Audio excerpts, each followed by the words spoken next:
Good evening, everyone. Welcome to our Link to the Past Randomizer daily race here on Speed Gaming 5. We just have a regular open 7-7, nothing too special or anything. Tonight we have Koi, El Tigre, Professor Pixie, and Vortex of Doom. I'm Professor Render, and joining me is Daze Cloud. How are you doing? I'm doing pretty good there, Renderer. How are you feeling today? I've been feeling fine.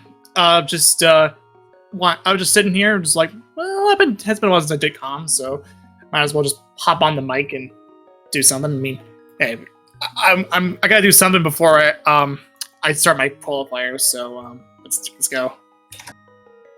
Yeah, no, I kind of feel the same way here. At some point, you got to warm up everything for the main tournament. That means even being able to talk and do things like this. So what do we got here today? It's just open 7-7. We got Koi, Professor Pixie, El Tigre, and Vortex of Doom. So we got some good runners out today. This could be a fun time.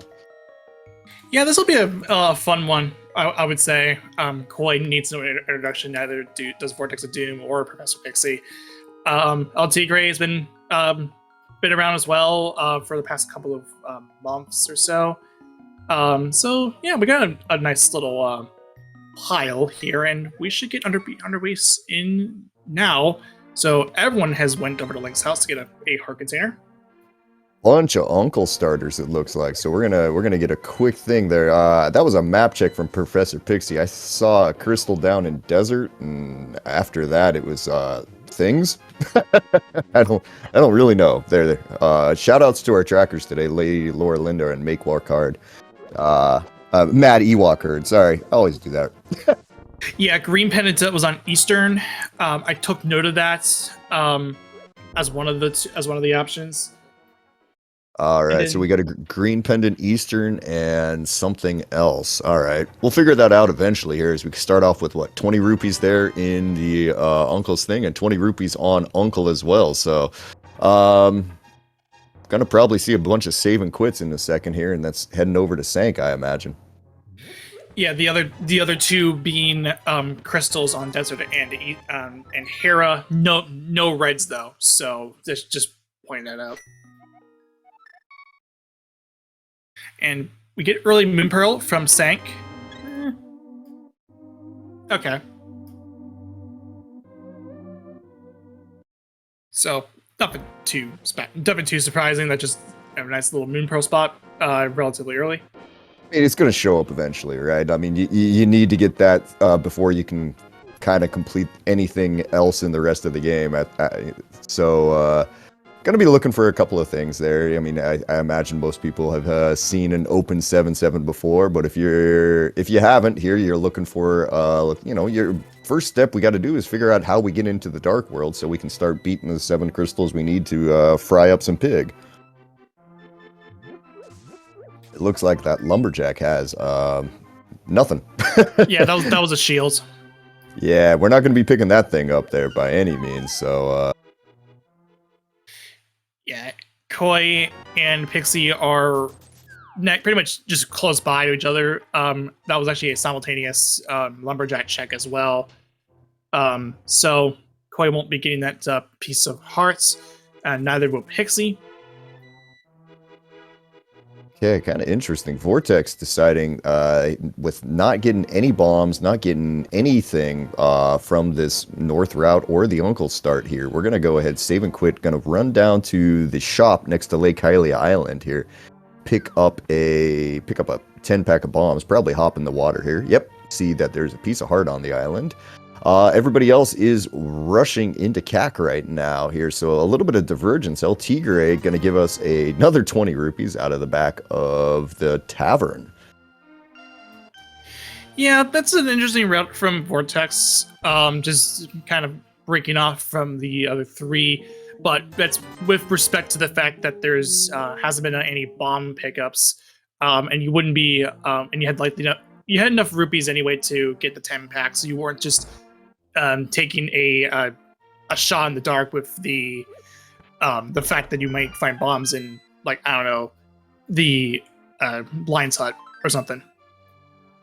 Yeah, no, I mean, dropping into the well and praying is a thing you can do, but I mean, if you're Vortex and you hit 2 bottles in the back of it, back of Sasharalla's there, what you're gonna do is you're gonna make your route into Kakariko just a little bit smoother because now you've got 1 extra check. So if that pulls out from something, I mean, that's fantastic at that point. I kind of like how there's just 2 bottles just of blue and green just sitting there just right next to each other. Like it felt like it didn't get randomized all that well with the bottle placement. So it just there. We did get okay, that's a lot of stuff. So we got Mire, Bombos, and a mushroom from Right. from the well. Yeah, that's pretty good there. Not actually something that's going to open up really anything at the moment, but I mean, that's all items that you're going to be pretty happy to get there. That mushroom, an early mushroom, makes you start wondering what else is there. As we've got Vortex with hopping into Mini Moldorm Cave, and we've got El Tigre in Blind's Hut, and so far nobody's getting anything out of either of these 5 locations. Oh, there we go, El Tigre pulling out the glove, so there's something finally. Yeah, and then it just bombs on the bomb pick on the palm wall. So, I mean, somewhat of a joke, but like it's so early in the game, you just shrug it off. Yeah, I mean, using a bomb and then refilling your bombs, you're not going to really say anything too bad about that there. That's going to be fine. It's fine. It's not great. It's fine. But Vortex going to make his way down to Ice Rod Cave, give a crab a hug here. I'm kind of wondering what the other guys are going to plan on doing here with that glove. I might start thinking back of Escape. Yeah, this is Back of Escape is definitely the move you make amongst our 4 runners because currently right now Vortex hasn't gone into CAC yet, but will be in soon. But we will see that coming up in just a bit after this race game. One of them is going to go check it blind. The others are probably going to either see it or also check blind. I don't know. Just some bombs though. Yeah, so Koi's saving himself a bit of time there. El Tigre just jumping straight on in there. Is going to lose the time that it takes to walk through and find that it was just 3 bombs. I mean, does end up with 10 bombs walking out, but not that real big a deal. Koi remembering, hey, I've got a mirror right now. I can just mirror out of Sanctuary and save myself an extra second or so there. It's not a huge time save, but I mean, when you're talking about a race that can be determined by milliseconds there, every little bit helps. Yeah, the way that works is that technically speaking, when you go from the sync, when you do your sync start, it actually sets the last entrance that you were in as the front of Sanctuary because that's the only entrance there as it's possible. We did get Kana Samaria out of the Back of Escape. Koi's gonna have an interesting time here. So we're gonna do a dark cross check with Cane of Samaria, and that's about it. So we're gonna push this thing around. We're gonna hope that we happen to run into the thing, or the thing runs into us there. Yep, and looks like Koi did pick up that key, so that'll make it a little bit easier. El Tigre deciding, yeah, you know what, I don't really want to do that, and just saved and quit, and is now going to go through the front of Escape. With seeing the map and the small key, we do know that there are 4 items here in the Hyrule Castle area, so that mirror is going to make it easy if El Tigre wants to go into it the other way there. And I didn't actually see, what was it? That was a hookshot from Sick Kid, so that means those 2 bottles that you got from Saha are going to be used in some capacity. Oh, Vortex is gonna be very happy with that. I wouldn't be surprised to see him pick up the glove out of Blind's basement and just head directly up the mountain. Honestly, yeah, that's a move you could make. As it stands right now, if we had the lamp and either 2 swords or a sword and a cape, we would take that directly up to Aga for Aga Dark World.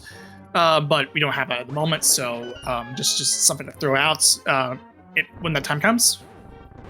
And just looking down, it looks like Professor Pixie did pick up a bow, and I'm kind of wondering is that what was in the dam the whole time? Because I did not see Vortex go to that area there, so that is dam chest with a bow, so that's an clearable Eastern Palace. If you want to break a little logic and get a green pendant, clearable. I don't know if you want to do it though. Yeah, it's interesting.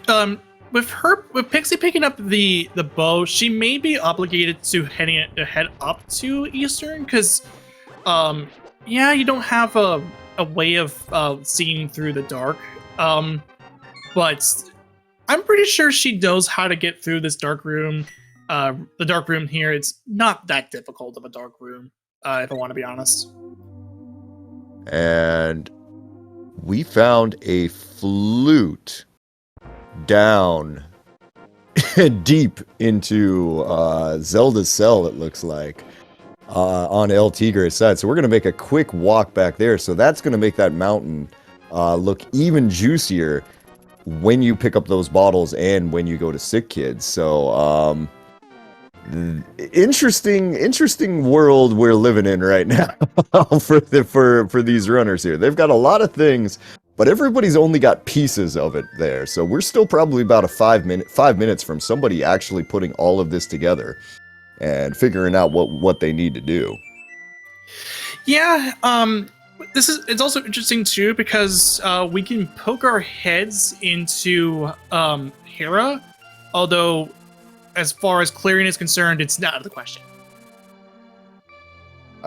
You've never had the fun of a sword in the Hera big chest there when you've had to climb it without a sword? That's a classic right there.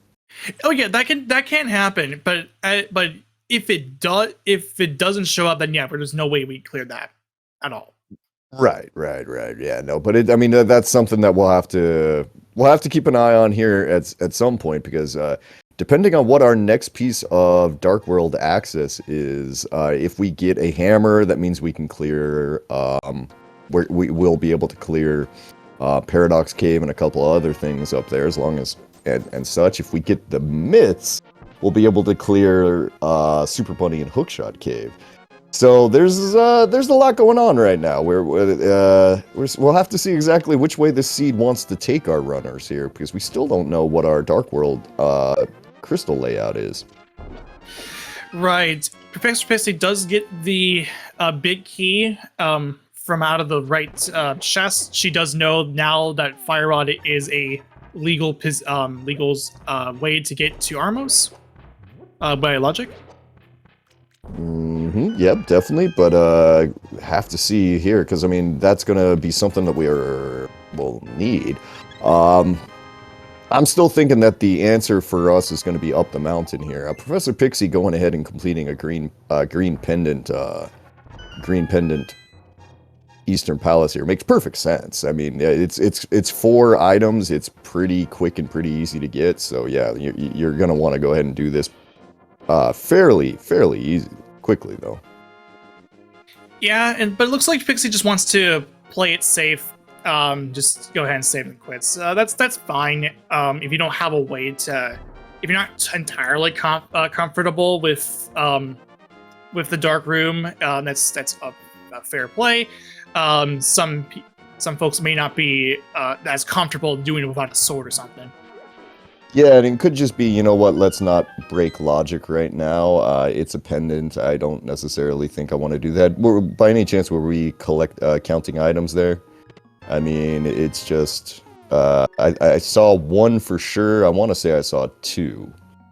If it was 3, I can really understand not doing it there. I only saw the 2, just from what I know of. But in the meantime, is Cell logically lamp blocked? No. Yeah, no, because the small key would be, with the small key was in back and we had a glove, so that in that case it's wide open here. Looks like we got El Tigre doing a little bit of fake flipper in here, gonna watch out for that little Zora popping out. You don't want to get hit now, especially with the new, especially with the update there where fake flipper, getting hit in fake flipper state is basically gonna have like, I guess, proper behavior where it just kind of locks you in the game and you have to basically reset the entire thing. It's a bad feeling if it hits you there. And well, there's your lamp. Your lamp is sitting in Waterfall Cave right now, so giant question marks. Yeah, that so that means flippers had to have shown up somewhere, because that is flipper locked. Right. And without the money, LT Gray is going to see those bombs on Zora Ledge and just say, you know what, thank you, I'm going to do something else. And Koi having a little issue with this blue guard who does not want to leave him alone. Finally gets him down there. So, interesting thing to point out is that while LT Gray is heading up the mountain with the lamp in hand, he's only able to get all as far as up to Hera and a few chests. But Vortex, on the other hand, because of the fact that he got those 2 bottles from Saha Hut and turned him this into the sick kid to get a hook shot, he's got more checks than LT Gray. Yeah, no, that's definitely a good play, good point there. It's we've got Vortex going to be able to get what is this? It's 8 checks available to him just over here in the Paradox area. He's going to have to watch out for these annoying Tektites here because they take off 2 hearts of damage when you've got green mail the way we do right now.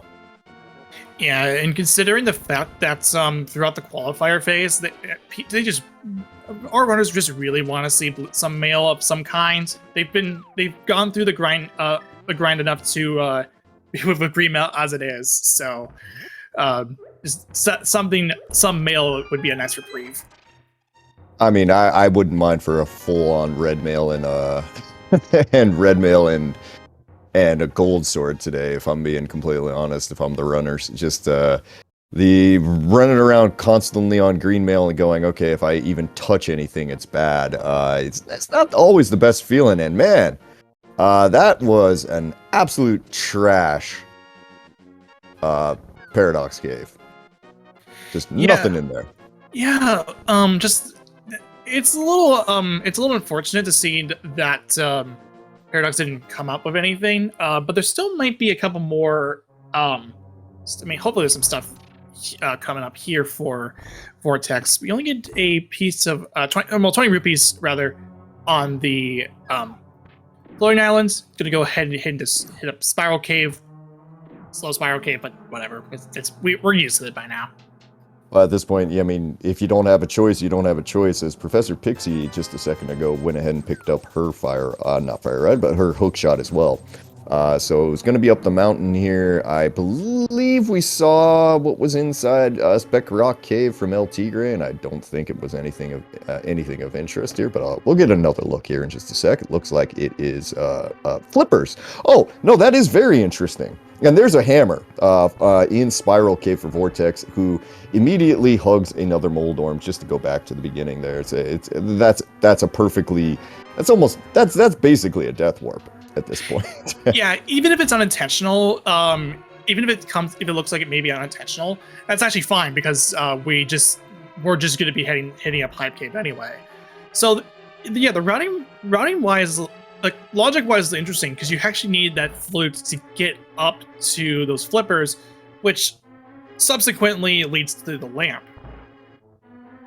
Right, and well, what's more interesting is that when you get those flippers, though, you do open up a red crystal in Swamp Palace right now. Professor Pixie's gonna have the ability to go ahead and do that. It looks like the left side of the world here, of Dark World, I mean, Thieves Town and Skull Woods are both pendants today, so if I'm the runners right now, knowing that, I am very uninterested in going to that sort of area is Vortex pulls a blue mail and a sword out of Hype Cave. Yeah, pretty solid, I would say. But yeah, it's also interesting too because by the time Fire Rod shows up, Pedestal is completely wide open. So it is very possible that runners could end up being baited by Pedestal because of the pendant layout.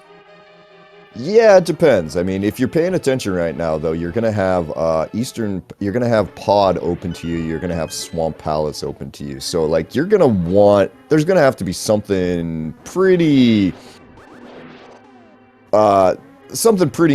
hard pulling you in there. You'll have to go through Pod and Swamp and somehow not get mitts. Like, at that point, then you start going, okay, yeah, maybe it is Ped at that point, but right now, a little early. El Tigre gonna go ahead, take out an Armos Knights here, and nice quick kill, gets a map out of it, and more importantly, gets that green pendant, which will immediately get checked, I imagine. Yeah, if the fact that the green pendant is in its vanilla spot is actually nice because you can just head over to Saha and turn that in immediately. And you don't feel all that guilty of going in because it's such an early check spot to go into. So if it isn't anything, then it's like whatever. You're in the area. You might as well just get it out while you're here. Get out of the way while you're here.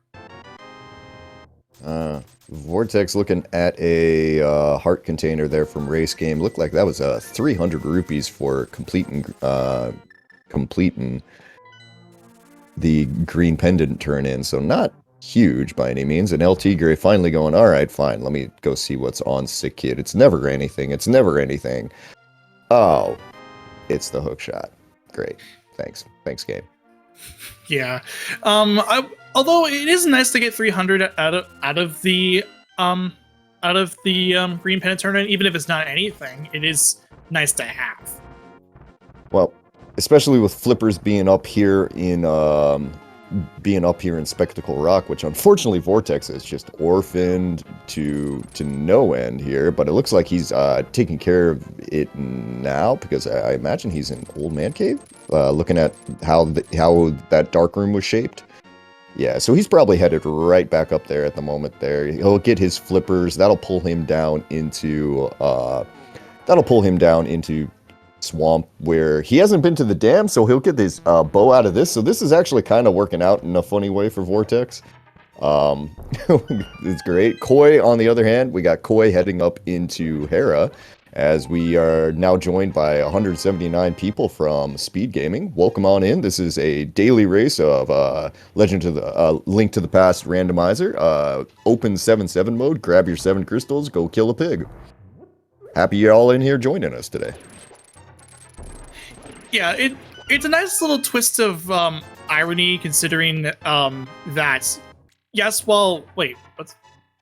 Is Vortex gonna like grab that flippers after Hera? It makes sense. I mean, you can clear Hera. You can grab the flippers anyway. If you go grab the flippers first, there, and you gotta hit that bomb jump, and that bomb jump is I've had people tell me it's easy, but I will still fail it 75% of the time because that bomb jump stinks. Not a fun one, or you could just do the more funnier approach, more, I guess, cooler approach and just hover it if we had boots. Yeah, that is an option, but yeah, still need them. Speaking from my own bias, because I can hover, but I'm horribly inconsistent with it. Well, hey, right on then. Let's see, we got Vortex setting up for, it looks like, oh, this is a Philly pot. Yeah, the Philly pot set up there, which is same thing that Koi is kind of doing there.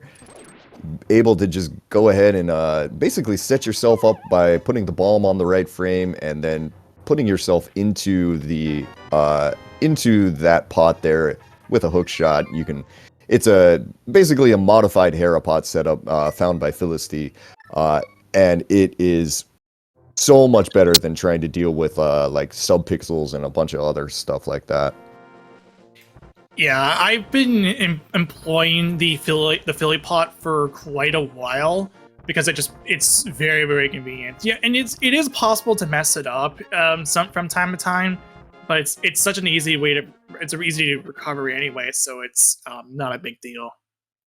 Oh, definitely. And we got Koi up here on the Moldorm fight. We've got Professor Pixie into Thieves Town right now. I didn't see anything of note out of Thieves Town there, the pendant Thieves Town, as Koi's working on this, and looks like Vortex's hamster has fallen off the wheel here, so hopefully we'll see that. Apparently took down Moldorm because did a little spinny thing there at the end, so we're gonna take the word for it.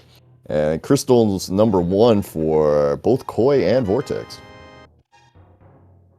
Yeah, and just as I thought, Vortex was opting to just go ahead and just get the flippers after Hera, which is again makes sense by routing standpoints. Just you want to be as efficient with your routing as best as possible.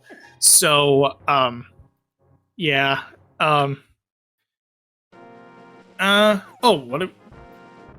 Okay then.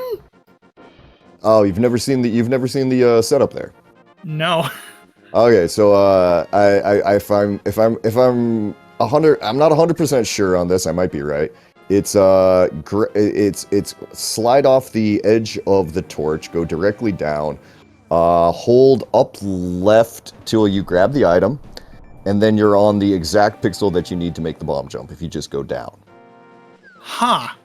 That is a setup I have never seen before. I'm used to doing the lineup with the sword, which depends if you have fighter or master and up. But I've never seen that setup ever. I might just want to steal that, honestly. To be completely honest, I'm not 100% sure if I'm right. Well, it's something we'll have to ask Vortex when he comes in here, because that will be his bow pickup out of swamp, because he's out of the dam, because he's about to head into swamp. But yeah, we'll have to double check that I've got that right. So write down a note or something. That's something to ask him in the interviews. Yeah. So Vortex is heading into swamp. Got the bow out of the dam.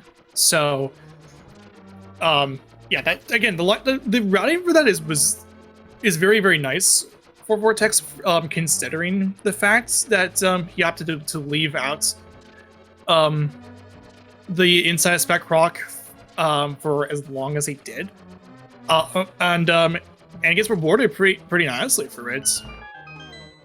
Yeah, no, it's a lot of people will, and especially around qualifier time, people will tend to maybe split up their go dam and desert check, and have a mini Moldorm and Ice Rod Cave. Have those be two separate checks instead of trying to orphan one location over the other. And you can see the advantages of something like that. Like, if you end up finding everything you need for swamp before you go in, well, congratulations. You just get to do a one-time pass of the dam and swamp palace. It's fantastic because, I mean, draining the water in that whole sequence there, it's not fast. It's slow and annoying. But it does come with a drawback of, if there is something in the dam that you needed to get for for earlier, then it could be a while before you find it. Yeah, that is very true. And we're gonna go ahead and see Vortex employing the diver down, holy diver, whatever you want to call it. Just the fact that you could just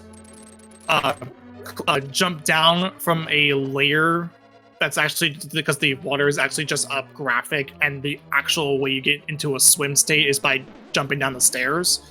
And using that fact lets you do this. Yeah, interesting that he opted for the bomb strats there. It's usually a little bit slower than doing the Samaria strats. I mean, just maybe at the time, that's just what he felt like was a better call there. Is El Tigre meets Moldorm, and Moldorm says, "Get off my platform, sir." So he's going to have to run back up there one more time.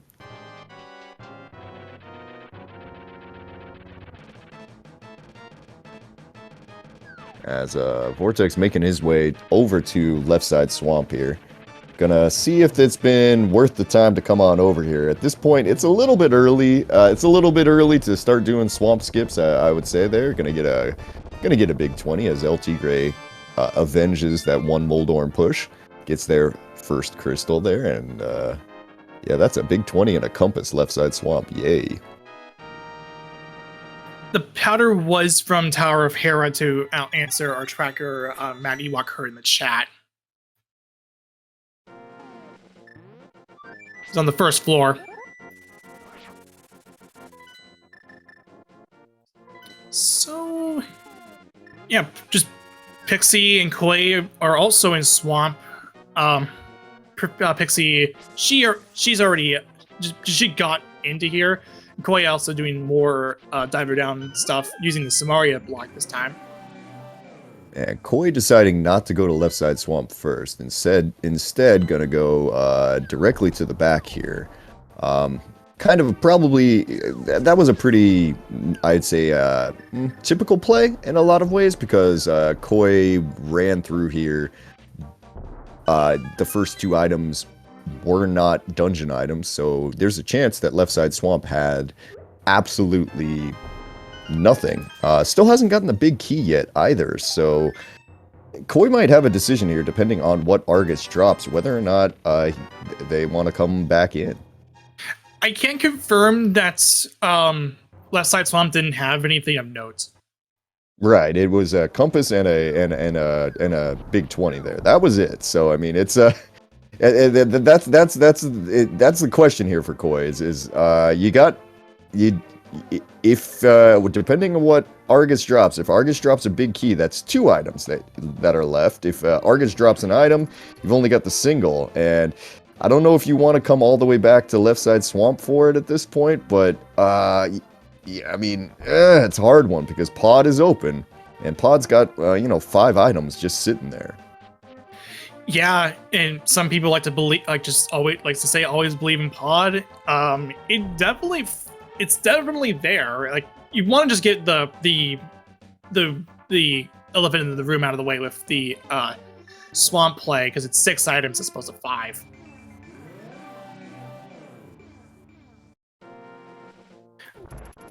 And both Argus fights that I've seen, both Koi and Vortex opted to, instead of going for the very slow menu strat, we just are going to go for the master sword, the fire sword spins, which does master sword damage. So it would require 2 hits from the spin on these small puffballs to go down. Yeah, it's not the best way by any means. You just kind of have to do it there. Oh, Vortex going for the kind of tricky bow strats there, but unfortunately, the best way that you have to kill Argus right now is to go ahead and just use your hammer. It's not fun. It's kind of annoying, but takes him down. Gonna get the big key out of it. Koi deciding that 2 items were definitely a good enough reason to go in here. Looks like Pixie deciding that, yeah, let's use the menu strats here. So rip menu time for Pixie. Yeah, there's 2 sides to the coin of this. The obvious thing that we saw is that the sword strat from Koi and Vortex is faster than the menu strat. Another way to see it is that, yeah, it's not fun to do the fighter sword strat, and if you're not comfortable with just going for those doubles, like those 2 spins, just going for that hammer is fine. Right, and it's one of those things that it's faster if you get it right. If you get it right the first time, it is definitely faster. But yeah, if you don't, then as LT Gray gonna do something a little bit different there. Went and checked Hobo, got the Ether Medallion from Hobo there, and is on their way over to Pod at the moment. And this makes sense, because you had the flippers early, and you want to get one of the remaining flipper checks out of the way that in El Tigre's case he ended up missing, and that was Hobo, and he does get the ether medallion out of it. Now, if he had done this earlier, then the route would have been just your typical, go after swamp is done, you go through the hammer bridge, the peg bridge, and just go up through that way. But because of the fact that El Tigre didn't do Hobo at that point, you just going to opt to Mire out there and get that check done, gets ether out of it, and he's not here. Yeah, shout outs to Vortex. Vortex is here, cross key route of going down to the far south, the far southeast Dark World portal there to take it back up, Whirlpool to take it up to around the Dark Witch's Hut area here. We're going to throw something into Catfish there. The game is going to say, yeah, of course, that was totally close enough. And we'll see exactly what Catfish spits out, and it's just going to be 20 rupees. But for Vortex, this will route into his Zora. Well, I guess not Zora checks because he still doesn't have the money. Yeah, it's just under half short, but will result in a lamp. Like Vortex needed more reason to go to Pod. That'll push him over there even quicker. It looks like. Yeah, and I already mentioned this. You had to take care of the elephant in the room that was swamped with the Styx items, and now Pod is your new elephant in the room with 5 after the swamp clear. All right, El Tigre got big key there, and first it's a god pod if you were in go mode. But since we're not here, still El Tigre gonna go directly back to Helmasaur here and take him down, then come back in and be able to get all the items and then save and quit once we're done there. Yeah, and so with El Tigre, just gonna go ahead and finish up Helma here, which makes sense considering the position of the big key and how we got here. So, but then that also means you have to go back in, which, it's, you mentioned it already. It's good when you're in go mode, but it's not when you're just still like just over the just a little now over the halfway half hour mark. And see, I mean, like, yeah. I mean, for El Tigre, what he's kind of got right here is this is the route you take through Pod if you don't got if you don't have Mire. At the moment, having Mire kind of makes it meaningless because I mean you finish Helmasaur, you end up back at the beginning there. You Mire, you end up back at the beginning. Kind of either way. Pixie though on her screen down there, gonna give us our first Zora check here. So actually has the money, is in the area, so we'll find out if there's something of interest up here or not. And this will be interesting if there is something here, because that will mean that what the rest of the runners will have to come back here at some point, and it's not. And it really won't be good for anything else there. If there happened to be something there, I mean, Vortex has been up there, El Tigre had been up there already, and orphaned Zora, so something in the back of their mind as El Tigre takes down Helmasaur, gets crystal number 2 on the day already for him, and hopefully here in just a second, we'll see which way our runners are going to go for after this, because we need some items. Yeah, I will actually ask this too for the trackers. I did point out that I did note that El Tigre does have a Master Sword. I don't know where that came from.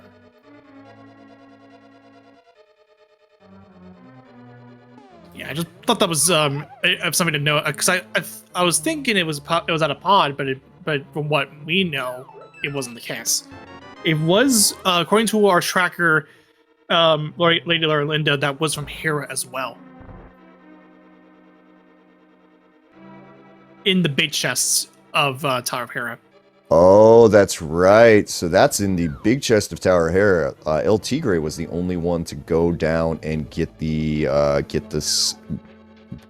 key out of the basement there. So that's a pretty big advantage there. And yeah, I completely missed that. We were talking about Philly Pot, and I noticed El Tigre did not do that at the time. And yeah. That could be an issue for the other runners as well. Maybe not. El Tigre picks up Tempered Sword out of the back of pod. Yeah, it's still a decent sword advantage though from El Tigre, even if it's just for everyone else, it's going to be a Master Sword.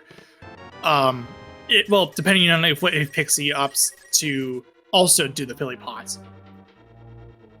Well, we're gonna have to see there. I mean, because if this fourth sword just like for El Tigre, kind of what you would hope for is that both the remaining swords were in GT, and then that the other runners only find one of them before the big key, and so you'd have the sword advantage going into Ganon.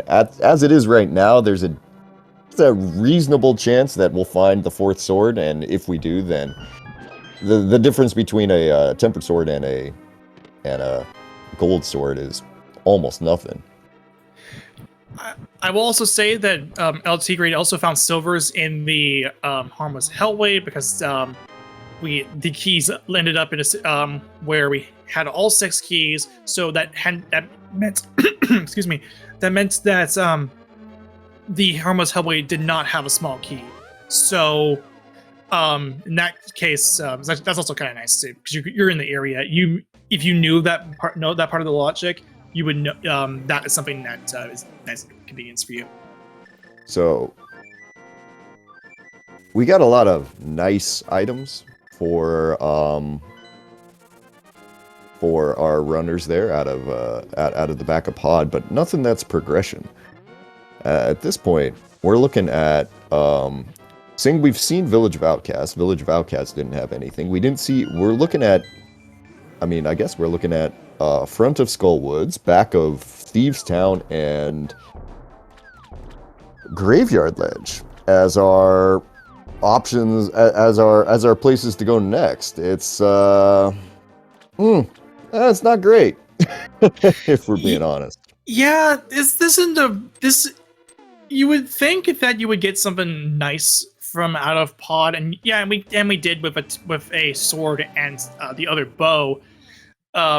But there, as you pointed out, there's no progression. So you have to go ahead and dip a pendant dungeon, and I know a lot of people aren't so keen on that because the goal is to get all the crystals. But at this point, you have to make that option once you're done.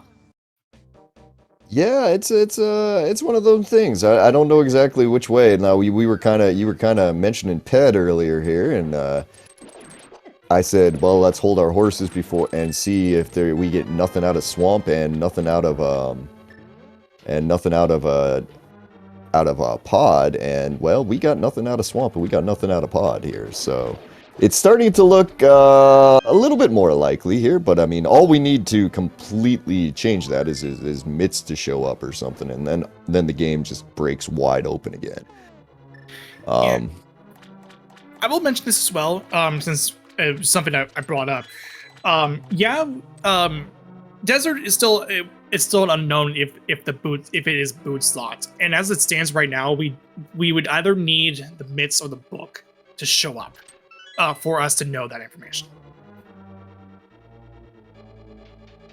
Well, I mean, who wants information like that? We want blind pulls. If you're gonna do PED, we want blind pulls. We don't want to actually know. I mean, it would be funny if I'm gonna go kind of join in the chat for just a second, but it would be kind of funny if Book was on Ped and we knew and Desert was boots locked. It would be kind of funny, like in that Twitch chat kind of sense. I mean, a Book on Ped is always hilarious. It's just it's always hilarious. Even if you're having the worst seed ever and the seed has just drug you through 7 layers of hell, and you go and pull Ped and you're just angry and mad and stuff. You see the Book, you're gonna smile a little bit. It's just the way it is. Yeah, the Book on Pedestal is something that you just gotta admit is like, okay, that is kind of funny. Like you have to, as much as you don't want to be on Ped, your objective to be on Ped, your progression to be on Ped, you gotta admit that you've seen that when you're forced to check the pedestal, pull the pedestal blind. Yeah, that does get a little bit funny. Well, and looking at it, we're 45 minutes in. Koi has just taken down Helmasaur and is pulling out the Mire. Looks like is likely to be joining Vortex in Eastern here, which we know is going to be kind of a fool's errand at the moment, but with lack of better things to do, I mean, you're going to go ahead and finish it, saying it's the green pendant right now. Since we're 45 minutes in, I guess we'll go ahead and say, thank you for joining us here at Speed Gaming 5. Make sure to go ahead and give these runners a follow if you could here. They are putting themselves out there, and could use a little bit of love there from everyone as well. Big shout outs again to our trackers, Matt Ewok Hurt and Lady Laura Linda. They're clicking buttons behind the scenes and dealing with the finickiness of the tracking software there. My name's Daze Cloud, and joined here by Professor Renderer. Hope you guys are all having a great night. Bear. Yeah, because I am actually a science bear. Anyway. Vortex is on the fight with Armos. Silvers make this not of a problem.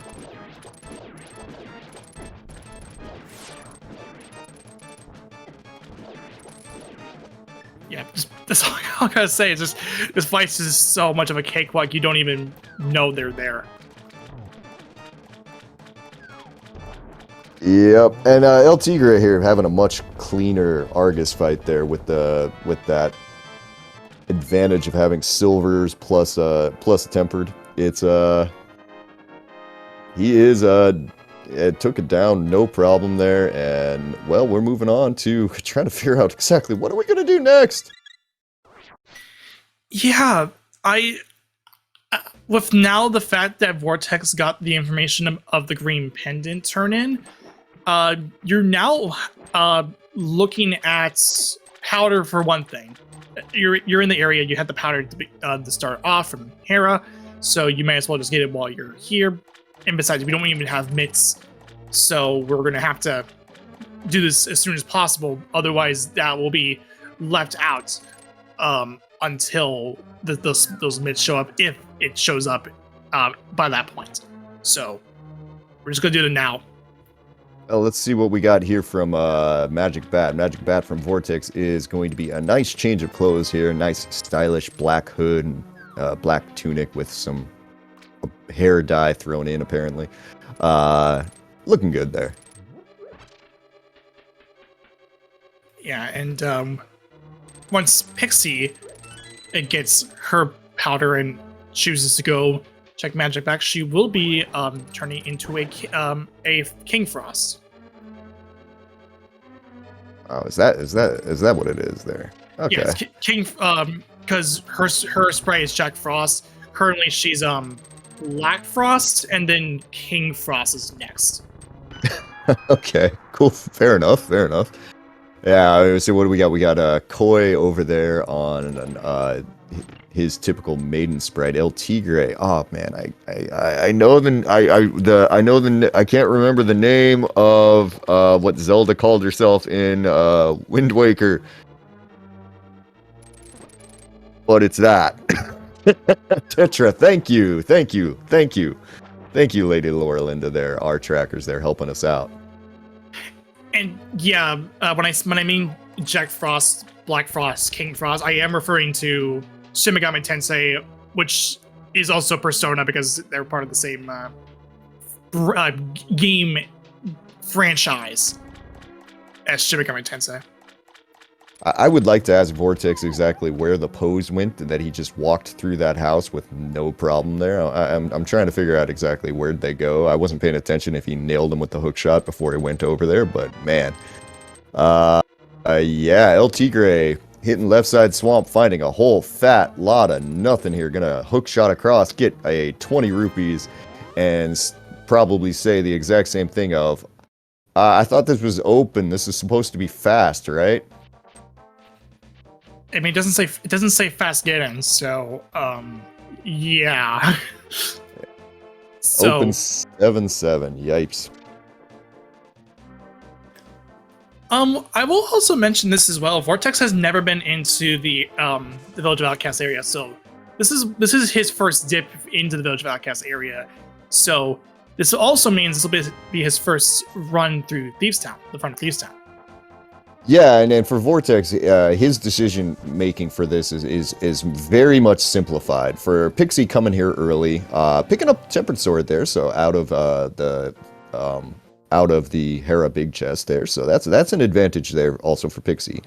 But for Vortex, your decision making is simplified here because Pendant Thieves Town is just a terrible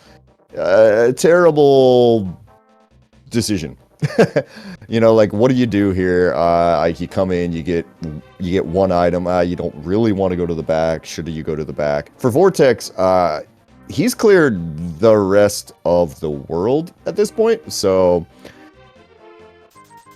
I kind of see Vortex just going directly to the back here, or gonna pull out the mirror and show me up and do that. Why you gotta do that to me, Vortex? Come on, man. I thought we were friends.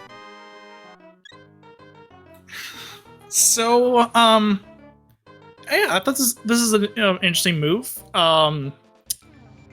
Shovel. Okay. Now he did leave. Now for Vortex, he did leave his mirror portal right there at flute spot 3. So if this shovel turns out to be nothing, there's a pretty good chance he flutes directly back in there into Thieves Town and just goes, all right, fine, I'll finish Thieves Town. I'm saying that, and if I'm wrong again, then I'm just going to, go do something else for today, I think. I don't know. You're on your own at that point. Yeah, just 10 arrows. So I get the play here. Mirroring to preserve the portal out in the front, and then doing the shovel along the way is just as like a side thing to do. It doesn't take too long for you to do it. So you just do it then, and you just flip back, and you're going to the rest of the Thieves Town from there. So yeah, makes perfect sense. Late shovel is one of those things that it's very awkward to try to fill in. Like when is a good time to do that? Vortex probably had about as good time as any to go ahead and do that. Now El Tigre being a pal here and giving us something else to talk about besides the back of Thieves Town, as gonna go into the front of Skull Woods and see if we can fish out the items from here.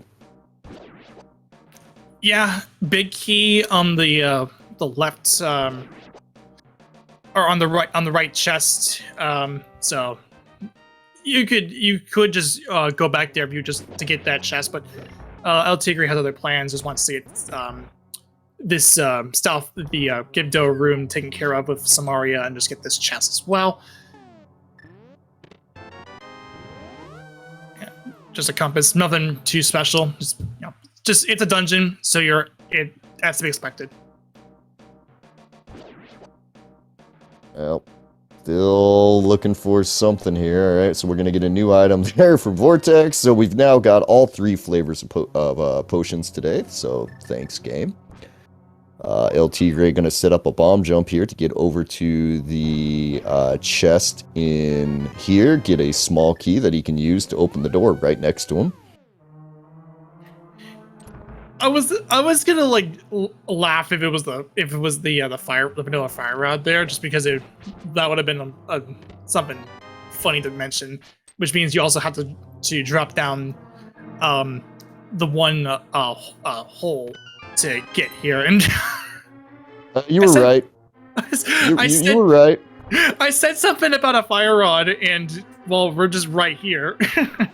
Well, we were talking about PED being an issue if fire rod showed up, and well, there it goes. It showed up, so that's a heart piece out of blind cell. So it's not looking like Vortex is doing anything right now, or finding anything right now. So yeah, we're gonna continue on. I just find it funny because like I kind of somewhat like said, oh hey, if it was that was vanilla, then it would have been fine. But in a kind of a weird twist of fate, just that small key led to another small key, which in turn led to a fire rod. So technically it's vanilla, but not really.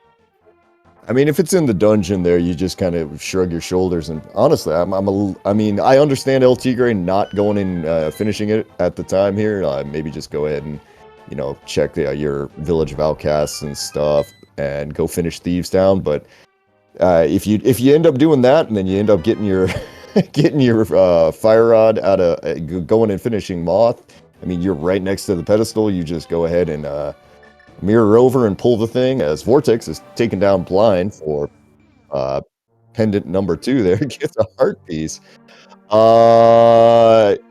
If this isn't Mitts on Ped, it's Mitts in Graveyard. There wasn't anything on Graveyard. It was a heart container. When did we see Graveyard? Pixie just did it. Oh yeah? Well, shoot. All right. I mean, I guess it's time to get the hype going in chat. I mean, dang. There's nothing else left you gotta do, I think. I think we're running out of options here.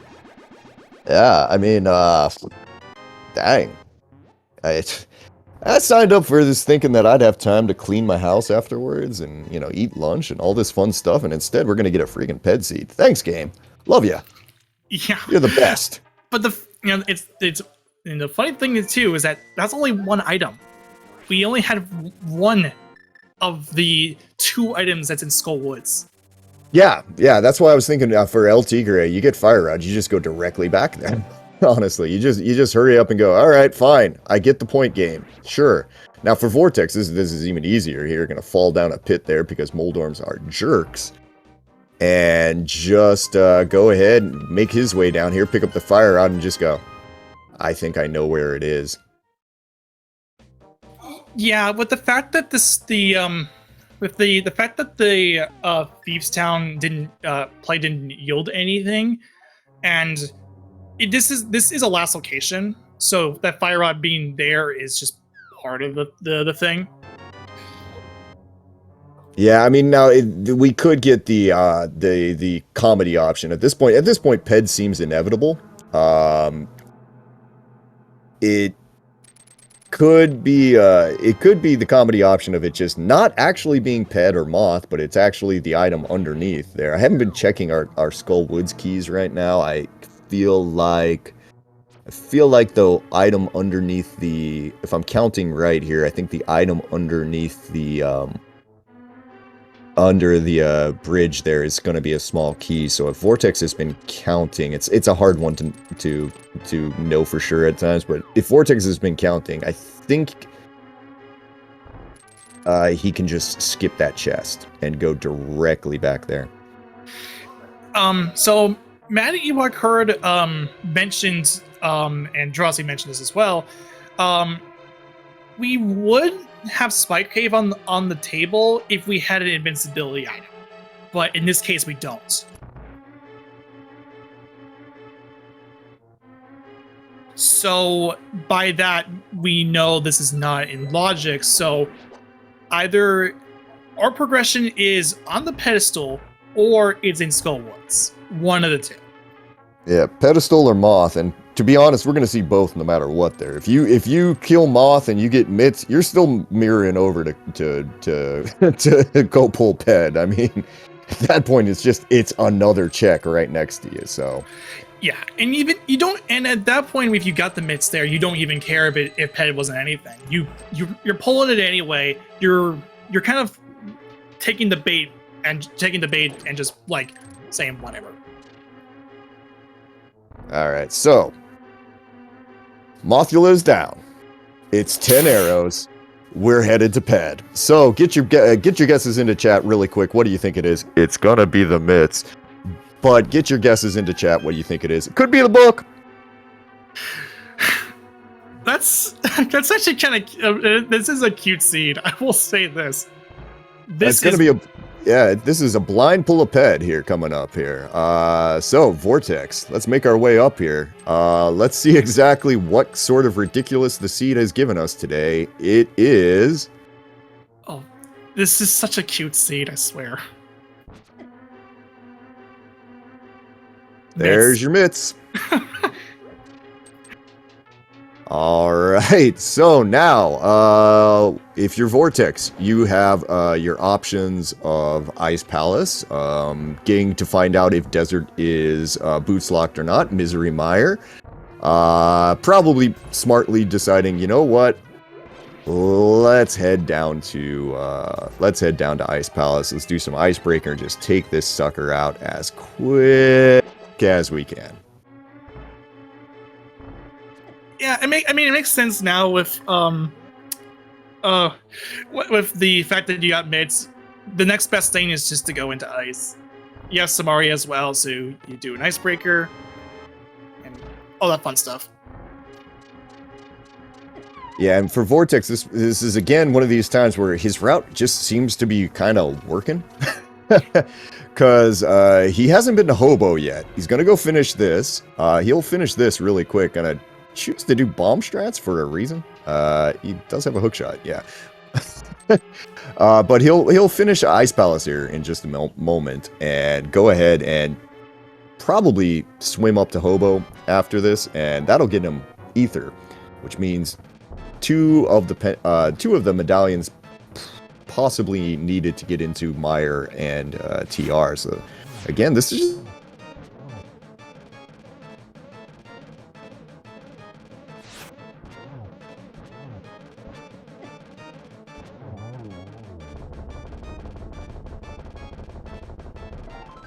I check.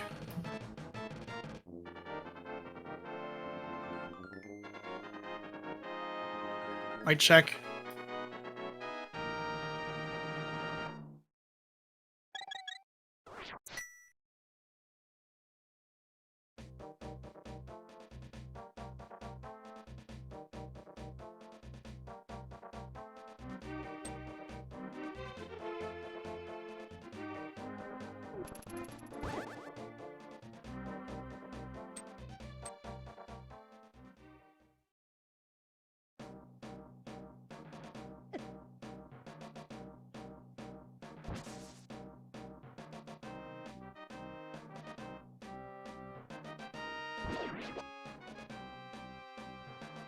Uh-oh. Did we lose both of us? Okay, no, I can hear you now. I can hear you now. Okay, that was weird. Huh. Okay, can people hear us? Might check. Okay, cool. we're back. All right. I guess that was a Discord bork that just crushed both of us there. Weird. Thanks, Discord. Yeah, I was gonna comment on the icebreaker, and how that kind of works. It's kind of weird. Basically, there's a variable. There's a flag in that tells the game, oh, you're in a door, and we can use something like the Samaria block to extend that state out further than it's intended. Because if you're getting obstructed by something, just the game decides, okay, this is now the new door for some reason. Yeah, it's a weird thing. There's a couple of uses for it that are pretty good here. Vortex gonna go ahead and okay, that was an interesting fire rod splash there. Now he's got fun time cold stare, it looks like. I don't know if this is the point where you should mention to Vortex. By the way, you do have like 3 bottles full of lots of potions. Doesn't need them. Takes down cold stare. Not a problem there for Vortex. Finds out that it was Samaria locked after all in in Ice Palace, but that doesn't matter. I should also point out too that Vortex is an NMG runner, so that kind of tech isn't like too surprising, just in case they end up have a backup like that. Oh yeah, everybody has a plan for how the fight with Cold Stare is about to work. But you know, most of the time you gotta adapt to when things go. So El Tigre and Koi with a mostly in sync ped pulls here. Gonna grab their stuff and make their way down to one of the next Dark World Mitzlock dungeons, because you got a choice of 3. 2 of them you can complete for sure, and we'll find out. So Bombo's required there to get into Misery Mire. I think Vortex is going to make his way directly in there, so we're not going to see quite yet whether or not Desert is boots locked. Right, and I also want to mention too that Vortex has also left out Hobo, which means if Turtle Rock is ether locked, then we're going to be having quite an interesting development here. Yeah, that's not great. That's not great. If it is there, then we're gonna have some issues there. Is because El Tigre just picked up Quake off a desert ledge, which is fantastic news for him, because that means he doesn't have to think at all about where any more of his medallions are going to be. Goes up to Turtle Rock. You don't have to check a thing. Yeah, and with El Tigre's Quake, we're not really worried about the medallions here, and we are also boots locked, so that will eliminate the other shorter go mode situation. So yeah, looking for boots now. Along with the Astrod. And Professor Pixie working on Blind fight down there. Blind has gotten off script, so this is fun times. And okay, I thought that last one was gonna hit there, and turned out it was then the one after the one I thought was the last one. But Pixie takes down Blind there, gets pendant number 2, and unfortunately is probably kicking themselves for not finishing Eastern Palace earlier when they had the chance. Yeah, she was on red mail, so she was very, very safe in that blind fight. And with 14 hearts like that, with 14 hearts like 14 hearts red mail, that's you're safe in that fight. There's nothing that can go wrong with it unless something goes catastrophically wrong. Now, El Tigre doing something different here. Went ahead into the back of Desert, stole the small key. Pretty much the only thing that could work out here for him is if Ice Rod is over here. This is a play that is definitely more of like a key sanity sort of play. Gets only 20 rupees out of it, which is completely unsurprising. But I mean, could have been nice if that had somehow happened to be Ice Rod, but it is considered out of logic, though. Oh yeah. That's what I was meaning. It's if you're doing that, you're hoping that it's that you grab Ice Rod out of that, or else you've just kind of wasting time in a way. Because you walking to Desert or walking back, walking through all of Desert again to do it. It's not a very that's not a short trip. It is not a short trip, no. So in this case, El Tigre has to lead into Mire, because with the play that he did, he's unable to finish up Desert because it is boots locked, and we knew by what we saw that small key had to show in the big chest.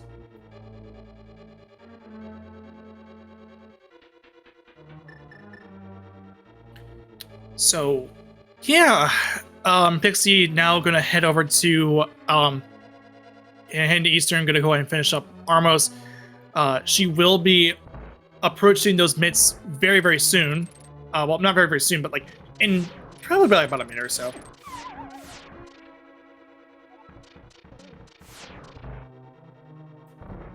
Vortex fell during the collapsing bridge, so it has to go through the super tile to reset it again. You know, the one time in the game where you kind of figure out something was up with super tiles, and you don't know, you didn't never know it because we were kids and we didn't know what super tiles were. Koi gonna be kind of angry at himself right there because went ahead to drop down to go through go the faster way through down to Ice Tea room. There, unfortunately, then getting kind of told, no, you don't have a small key, you can't come this way. But I want to say that's probably 3 items anyway, so I don't know if Koi's gonna care. Question from Goron 1988 in the chat of Ice Rod being in Turtle Rock. Yeah, that is possible. I mean, likely. Yeah, it's likely. For being honest, I mean, yeah, it is likely. It is possible. But signs are pointing to Turtle Rock being the case. I mean, there's a bunch of places left that Ice Rod could show up at. I mean, but Ice Rod and Turtle Rock is just, it's tradition after a point. Quick shout outs though to Vortex here, getting the bootsless spooky setup here. Yeah, it's been, that was pretty nice there. Used the silver arrow instead of the boots there before he laid down the block there. Nice adjustment. Since it's an hour and 10 minutes and we're still walking. Yeah, and that's a nice thing to know. If you don't have boots, there are ways to still preserve your spooky variable. Because the way it works is that there's a value in the game. There's a variable in the game that correlates to a multitude of different things, and one of those happens to be the splash damage of a fire rod and the altitude of a bird, of the bird when you fly. So by using that, by knowing your positioning when you're flying to Mire, we can take advantage of the fact that the splash damage for the fire rod makes like no sense with that variable still in play and with just being set in a specific way. So we can hit any of the switches from there. I gotta ask Pixie here in a few minutes. There, you've got all 3 pendants there. Why don't you just go pull Ped? Because we're walking into Dark Cross right now. I'm gonna get a piece of heart, and every sign says, "Hey, go to Ped." So hopefully we're gonna pull out the flute and we're gonna go pull that Ped on Pixie's side so we can get the mitts and start moving a little bit quicker here. I think it's because she may still have some leftover checks that she had done up until that point. So that's what she's opting to do. But all of those like one-offs do take time. So and in a case where we know Pedestal is there, she doesn't know about it, but we know that the Pedestal has to be the answer. It is the answer. This just only adds up a bit more time. Also, we did find our last bottle from Vortex. It was on Checkerboard Cave. Not gonna bother picking it up though. Let's see, what do we got left right now? So we're looking at Dark Death Mountain. We've got Smith Chain, and we've got Turtle Rock. I mean, other than that, we've seen the game here now. Quick look in here. It does look like, if I'm seeing this right, it's a little blurry. Thanks, Discord. It's a little blurry, but I'm looking like Turtle Rock is one of our 5-6 crystals. So that means Pyramid Fairy is not an option for progression here, unless it's find your Ice Rod, finish Turtle Rock, go get boots out of Pyramid Fairy, because, you know, then the seed is super friendly. Yeah, I was gonna point out that the only thing that's left for Pyramid Fairy was the boots, which would also be a nice little, like a amusing fact that Pedestal not only was required, but so was Pyramid Fairy, like at that same breath, which both of those don't feel too good at the points that they were given. Yeah. No, I mean, the Pyramid Fairy at this point, you don't want to go to Pyramid Fairy, because if you have to go to Pyramid Fairy, that means that you're not in go mode after finishing all 3 Dark World Myths-locked Pendant dungeons. Crystal dungeons. And that's not what you want here. So Vortex into Super Bunny Cave, getting another heart, which is not great. I'm starting to see Twitch chat doing their Twitch chat things and thinking of evil locations for Ice Rod and boots and everything else there. One thing though, since we have Mire and we haven't killed Aga, if the Ice Rod is not locked behind a Mire, we're going to be able to save our portal, as there's a cape, and we get the big question again of, did we check bumper ledge? I think we did. I think it was nothing, but I could honestly be very wrong on that. I believe, given how we're now an hour and 14 minutes in, safe assumption is that we may have checked it, but then again, I don't know. Lady Lorelinda. Huge thank you there. We got a Lady Lorelinda saying that bumper ledge was just a red rupee. So yeah. Okay, so now we know that's oh no, Vortex. It's oops. Yeah. So that hobo. Ooh. Yeah, that hobo's his last location, because we're going Smith Chain first here. Yeah, we're gonna do Smith Chain, we're gonna do our purple chest, we're gonna do our everything else, and yeah, here in a minute there, we're just gonna go on. Pixie having trouble with Icebreaker there, gonna just say, you know what, forget it, we're gonna do it the normal way, and going through Ice Palace the way that you're supposed to. Yeah, and yeah, this is the fact that Vortex had left out Hobo for some time was actually was the biggest concern that I was having. If it was Quake, then he would have been fine.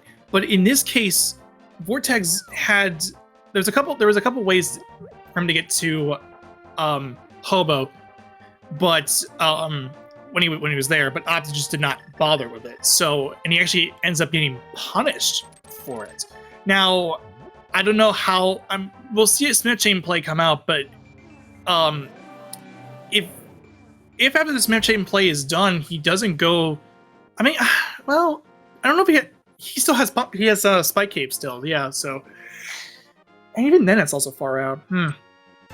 I mean, honestly, for Vortex, what this is if he happens to ping an Ice Rat out of here, this is fantastic. If he happens to ping Boots out of any of these checks, that's fantastic. But what's likely to happen is he's gonna take time, finish out this stuff, finish out Hammer Pigs, because we hadn't seen this either. And if he ends up getting into Turtle Rock looking for one item, sure, great. Then whatever. Okay, so you checked a few extra things, not that big of a deal. But if he come, ooh, that's an awkward place for his purple chest. I wonder if he can pick that up. But all right, yeah, hammer down the peg. Yeah, that would be the easy way. Come on. Purple chest does not want to come with him today. It is refusing just on principle, it looks like. So we're gonna take the purple chest up to okay, yeah, we're gonna come back and check Bumper Cave if this turns out to be nothing. I see what he's doing there, leaving his portal there. Right. Though this route might also push him farther away from the ether. I mean, for Vortex, he has Bumper Cave and He's got Bumper Cave and some other things left here. So we're gonna do Spike Cave first, actually. Okay, so he's deciding to forget Bumper Cave and go ahead and take his guess on Spike Cave here, which, yeah, fun times. He's got enough heart. Well, okay, he had enough hearts that he could just walk through it at this point. But with 12 hearts, though, now he's going to have to burn a potion or use his cape at some point. Yeah, I mean, this makes sense as well. You have to do one of these, like, out of the way checks anyway, so you had to pick one and stick with it. So in this case, Vortex opts to go for Spike Cave, which of the two is more in line with, yeah, this one's the worst of the two. I want to get that one out of the way now.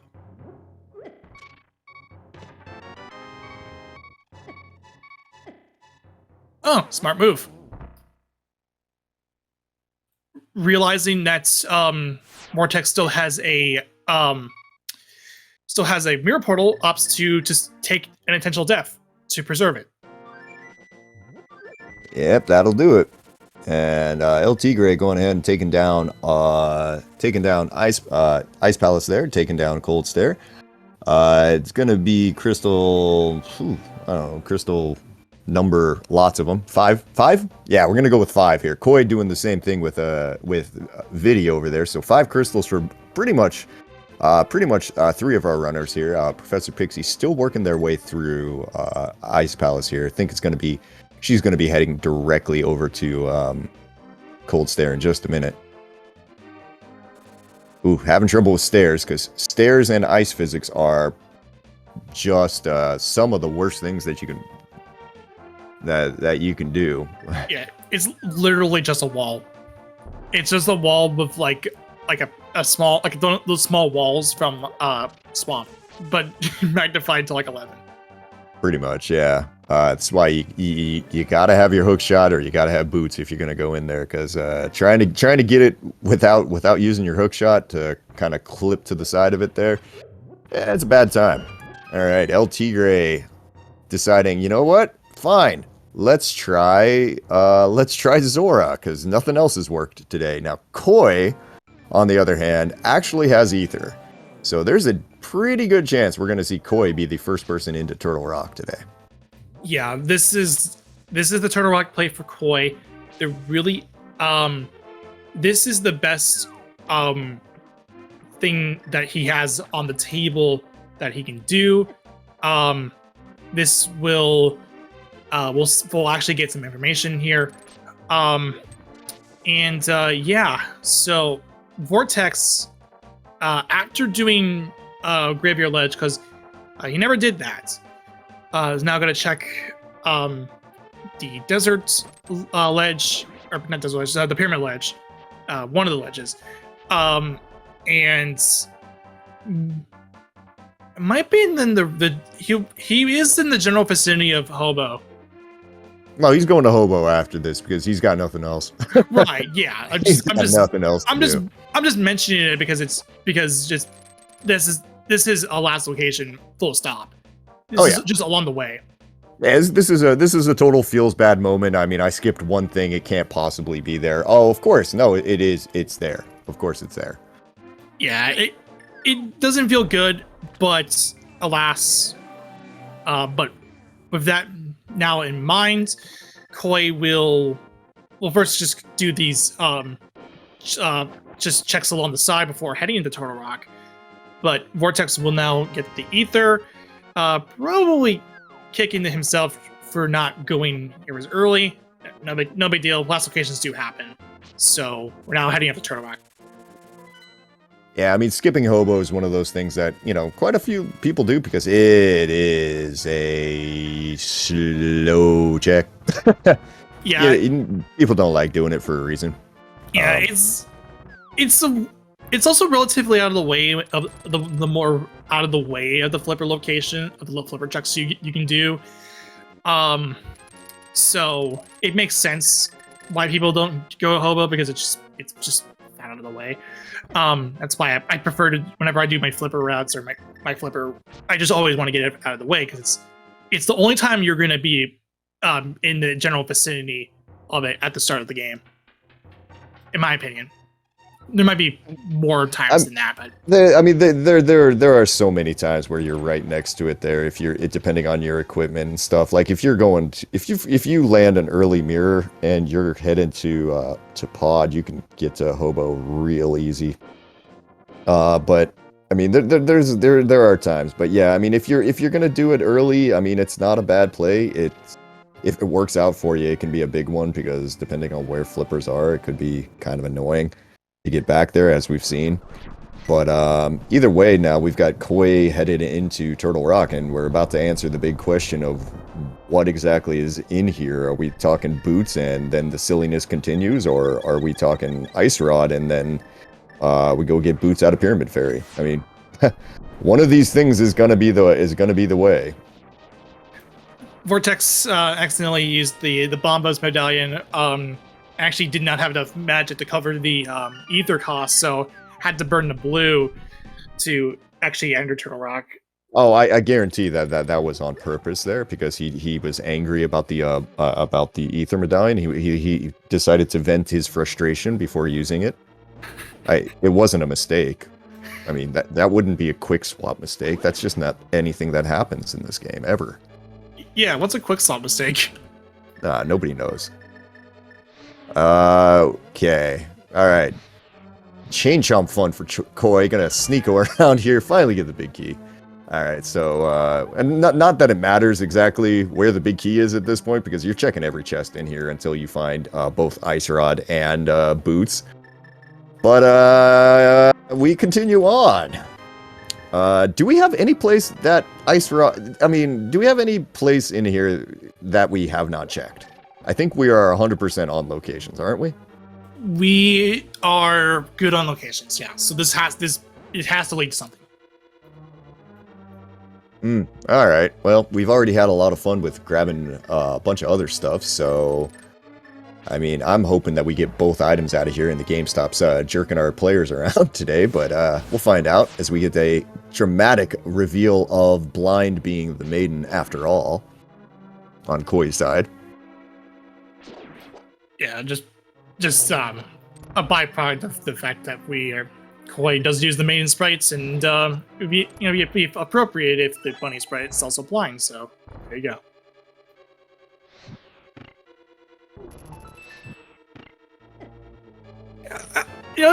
There's no one gets a lot of there's no love for the bunny sprites. There's a lot of imaginative sprites for the bunny. Oh, I mean, the bunny sprites in this game are hilarious. It's one of my favorite things about Cross Keys is just running around the world in a completely ridiculous form. I mean, it's great. There are so many sprites there where all of a sudden you're running around the world as a cat, and you're just like, I'm a cat now. Yeah, it's just a great time. Yeah, I love with me. I like running around with a robot character that I have just part of my own sprite that I made. Because it would be appropriate if I just put in one of my own characters as well as put another one of my characters in there. Right, yeah. I'm partial to my Twilight Princess Zelda there, who all of a sudden just goes, I'm chic now, and starts kind of doing that. It's always fun when you choose a sprite at the very beginning of playing this, and then like 3-4 years later there you're still using those sprites. LT Great finding out exactly how many times they can get hit by these anti-fairies. Answer is quite a bit. And Koi is still leading the way and finding a whole fat lot of nothing. So let's go to Laser Bridge, because I imagine that the Ice Rod on Laser Bridge is never something that happens in this game. No, clearly doesn't show up. It's just a fallacy. Nah, that's never the case here. Pixie, on the other hand, getting through the back of Misery Mire. They're gonna go take down this last medallion, and then probably join the rest of us up in Turtle Rock here. Just a little bit behind. And Koi's on a nice fast roller coaster ride. I don't know. Can we get the mine carts in here from Super Mario? Can we get those instead? Oh, the Mario RPG minecart track is like probably one of the best tracks from the game. There's a lot of good music from Mario RPG, I swear. Yeah, we could we'd at least get something a little bit more interesting than just sitting there and pressing down, then pressing right, and then pressing left. Because that's all the turtle, that's all that little edge is there. All right, laser bridge. Got a piece of heart. And a whole bunch of rupees we don't need anymore. And a small key. So last chest of turtle of the laser bridge is boots. Oh boy. Yay. Super fun times. Oh, okay then. Okay, game. So this is when if you're the runners here, you're going, for the love of God, please put it in either Bonk Rocks or put it in King's Tomb, because if you put it in Desert Palace on Landmo and I have to lose my portal that I just saved there, I'm gonna be really salty, game. Yeah, that's one of the more important things to keep in mind. Well, not important. It's nice to know about that information, because if you know about how you keep your mirror portal, then you're golden, right? So because you have a bit of knowledge in the back of your pocket, on hand. But don't, then yeah, you're gonna have to go through Turtle Rock again, and Turtle Rock by itself is pretty slow, no matter if you're in Go mode or just still looking for Go. Alright, Vortex deciding to leave his portal on Mimic? So, Vortex just saying, forget it, it's in Desert. He's playing the hard game here. Koi's gonna go and pull out not the ice rod, so it looks like Vortex's play to just say, you know what, forget it, the game's gonna be stupid, I'm gonna be stupid too. Goes on and here goes down, and he's gonna end up pulling probably ice rod off a Landmo. Vortex correctly reading the game, being just an absolute jerk right now. Yeah, it has to be off of it has to be on Landmo. There was nothing left. We didn't find anything off of the right side. And it just has to show up. If it's not there, it has to be a proxy for it, like the book. Yeah.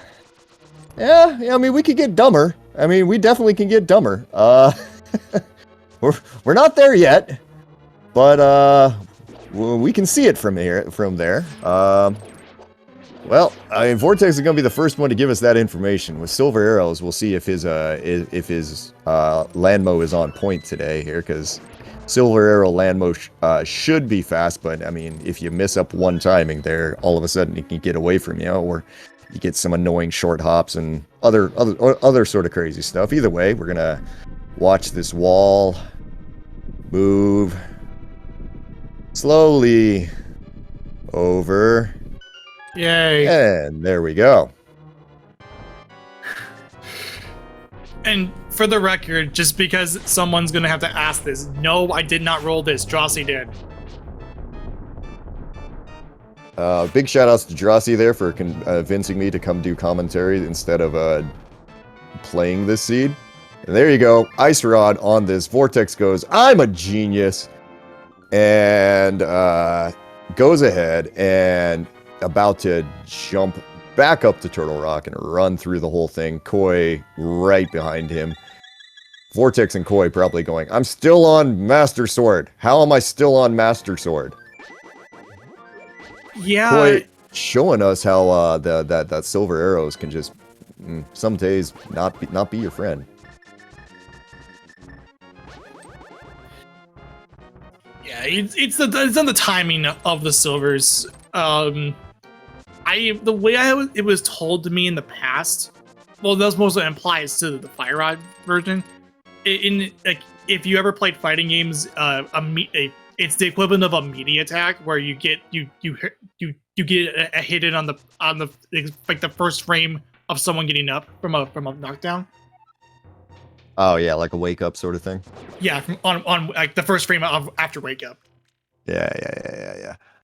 Yeah. No, I mean, it's if you got the timing on it there, it feels pretty easy there. Everybody's got like a different setup for for just land mode 1 there. You're usually just bonking off the back wall and then setting yourself up from there. Land mode 2, I've seen like 17 different setups for land mode 2.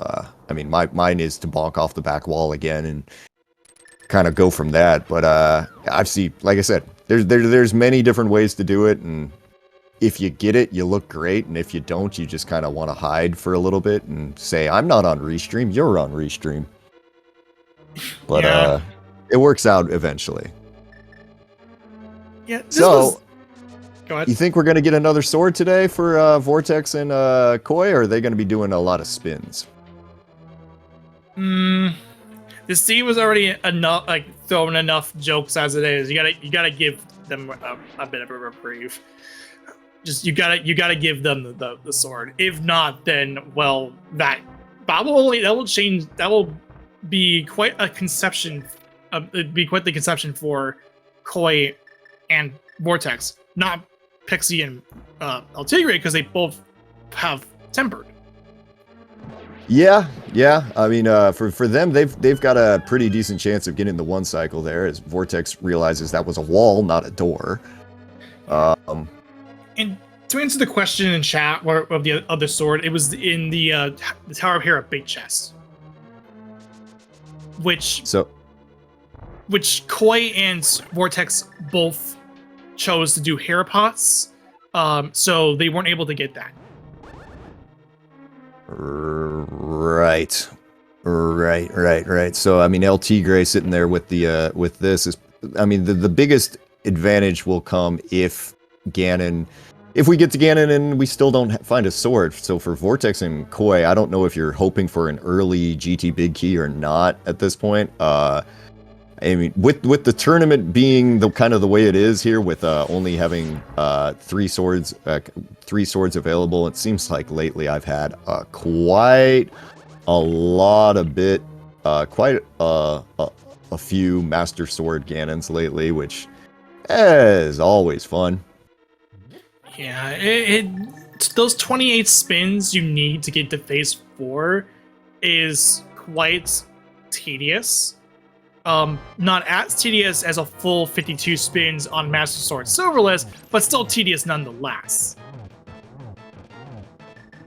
Oh, Vortex going for the backdoor strats. Nice. I think that was Vortex realizing, oh wait, I don't have tempered sword. He's like slashing away at the firehead there, going like, why isn't it dead yet? And then realizing, oh right, yeah. Let me switch to hammer real fast.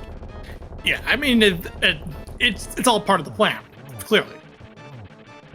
Yep, and gives Trinex a hug there, but other than that, takes him down, and we're going to be on our way to GT. So I guess is this the time where we still play a guessing game of sorts there, Prof?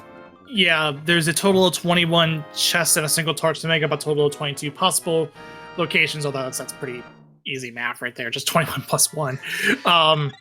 But one of them has the big key, and if you want to get your net guesses in the chat as to where the big key is, then cool. If you get it exactly or are the first one to be the first one that I can see that is closest to the number, then cool, good on you. I will say your name on stream. Yes, and that's about it. Yeah, that's just it. That's just it. Yeah, I'll try to make it sound as cool as possible. If your name is really hard, then I don't know. At that point, I'll mangle your name, and then that'll be that. Either way, okay. Being silly, Vortex on his way into GT.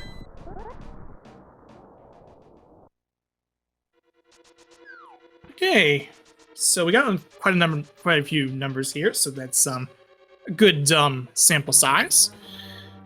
Small key here, so Bob is gonna be gone for this scene, and he probably needs that bit of a vacation after this thing of a scene. I mean, honestly, considering that we had to do everything in this seed, and we had to go down to last chest of Laser Bridge, mirror out, and then have to walk through Turtle Rock again. Times here are actually pretty good. Yeah. Honestly, Vortex is in GT at 1 hour 38. Koi's about to join him in here, so I mean things are moving along really quick. And we mentioned about the sword. Well, sword's in GT, Stalpo's room. So yeah, that sword advantage that both Pixie and Tigray have is minuscule. Like it's like moot.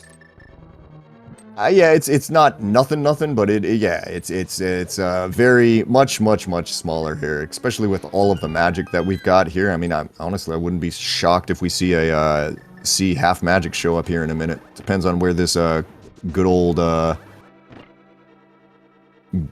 old big key tends to show up here, as we're into Compass Room over on Vortex's side, and a couple of chests, nothing, and that's gonna be a whole lot of nothing. So we got to go deeper in. We should be at 11. Sounds right. Be in here somewhere. Yeah, and we're going off of Vortex's feed. Yes, even though Koi is in GT, just the first one to GT is the one that has the count. And book is somewhere. We don't know what it is. Book will be in GT. That's as much as we can tell you. The book will be in GT, somewhere in GT. We don't actually know where in GT, but somewhere in GT. Oh, there. Right here. There's the book. So that's 12. I mean, if the game wants to be easy like that and let me call things out, I mean, sure, thanks, game. As Pixie picks up, Professor Pixie goes ahead, picks up her boots, and is now sitting here going, "Oh, for the love of God!"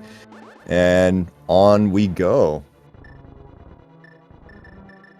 All right, Vortex having just.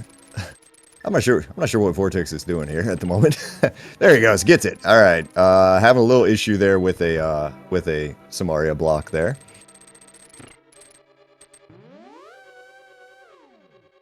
Tigray is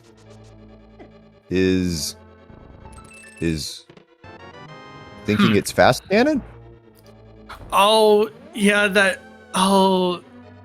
does happen from time to time.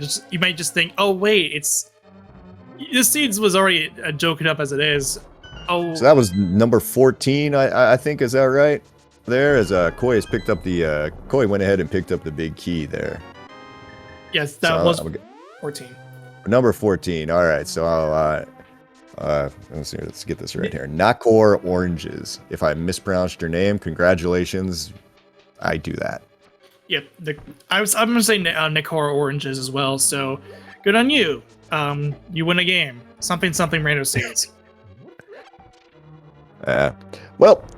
And now we get to see exactly which one of these guys can climb GT faster here. We got Koi with about a 1-room lead over Vortex right now. So we'll see exactly how this is going to break out. As Pixie also making the choice there to go to Desert, and gonna unfortunately decide to check right side Desert first. So it's gonna miss out on her ice rod there for just another second. As we are into the gauntlet on both runners' side here. We've got Koi on top left, we got Vortex bottom right here. This could get fun here, because gauntlet execution is pretty good there. Those Zizaks there on Koi's side really playing nice. Just walking basically into his sword. Vortex is considerably less nice.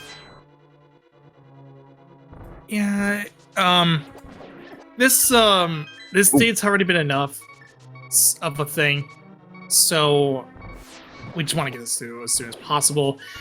And Koi knocks down only 2 of the Lambos, and still having trouble with that one remaining Lambo. Vortex got it 0 cycle there, so that's going to tighten things up just a little bit as well. Yeah.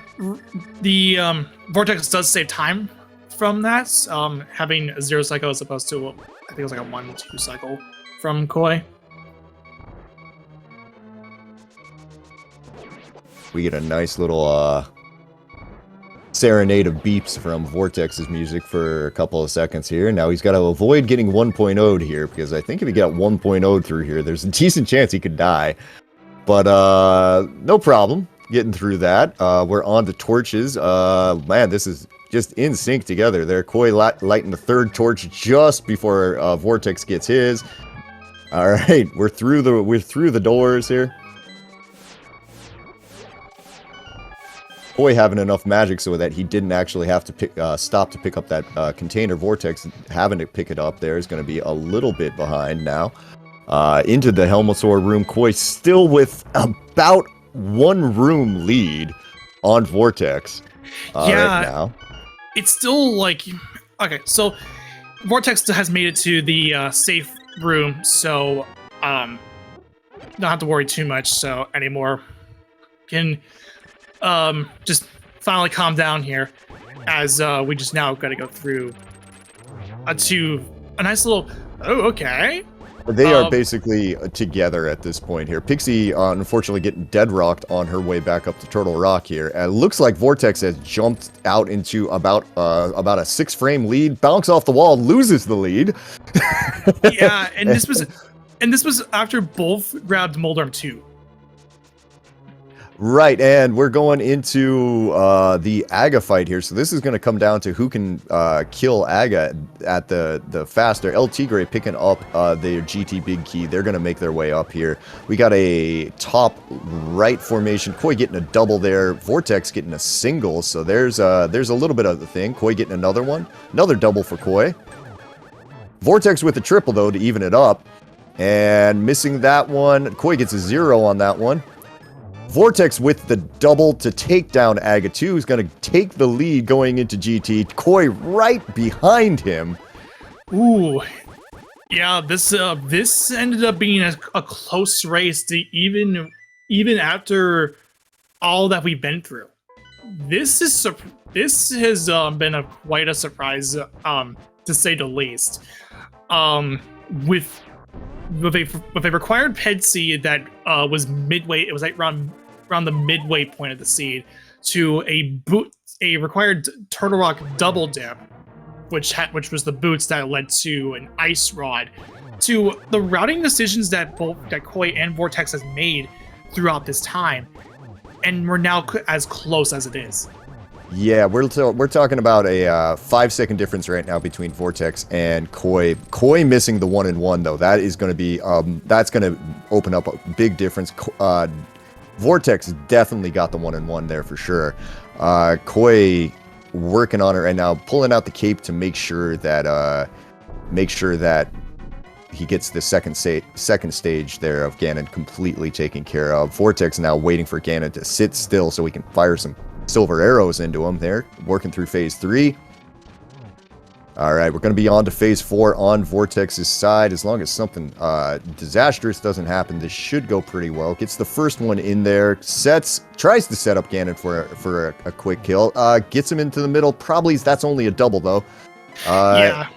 And moving down to the bottom, gets there. That is going to be Silver Arrow number 4 for Vortex of Doom there. Get your GGs into chat there, as he's going to take first place on the restream here. Koi right behind him, though, with also Silver Arrow number 4 into Ganon there.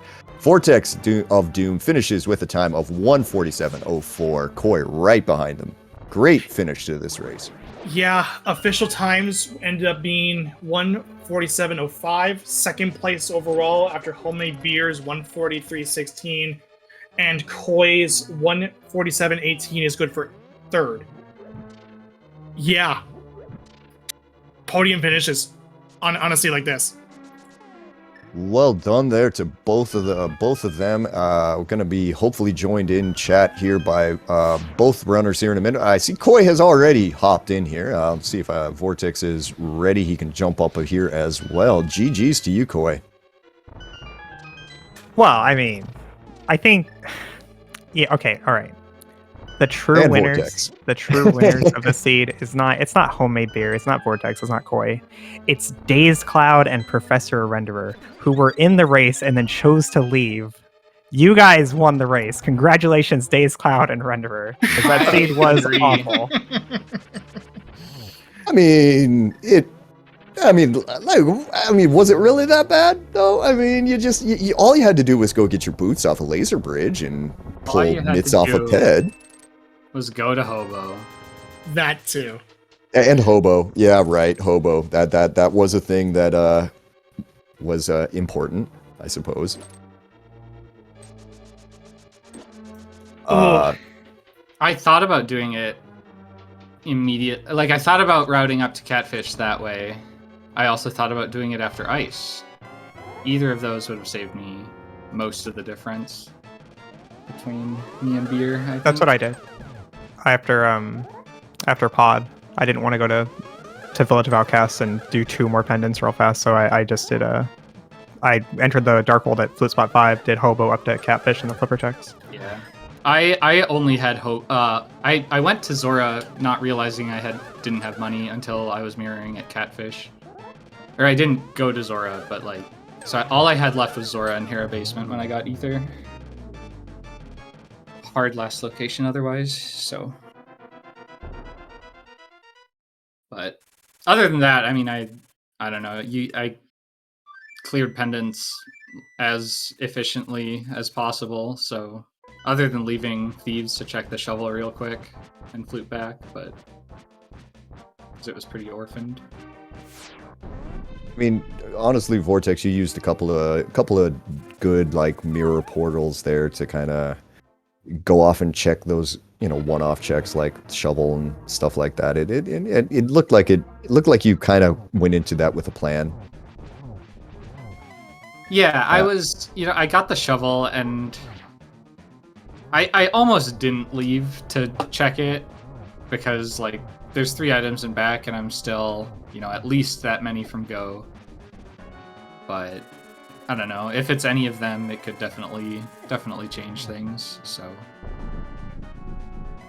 I guess biggest question I got for you, for Vortex in particular. Now, Koi, you went ahead and you did kind of, I guess, the more typical play out of getting boots. You went directly to King's Tomb and Bonk Rocks. Now, Vortex, you mirrored back to the Mimic Ledge, basically, and then went directly to Desert there. Is there any reason you did that? I mean, like, I'm gonna have to do it. That's gonna be my access to Desert regardless, unless I found the book in one of those other 2 places. And if you climb the mountain twice, that's basically the same as going through TR again. Nah, it's still faster, dude. Sure, yeah, a little bit, but like it's about two like- and like a 2 half minutes. minutes. Yeah, to it's go all- through TR. But if you climb to TR, then you have to leave to do Desert and climb up again. That's almost 2 minutes as well. Yeah, real sorry, So- gotta cut you off for a second there. Get your GGs into chat. LT Gray crossing the line there, finishing off Ganon there with a time of 150-120. Sorry, continue, please. Yeah, I mean it's definitely like you do gain time if Ice Rod is King's Tomb, Bonk Rocks, and you go back up to TR. Like you gain a little bit of time, like 30 seconds, maybe like 40, 45, but I don't know. Like I had It's to at do least a Desert. minute. I mean, it's not a chunk of time, but it's still significant enough that I think like doing Yeah, quick it's boots not checks a bad- makes sense. Yeah. Like I wasn't Not about a to go bad do play at Mirror all. the Smiths or something.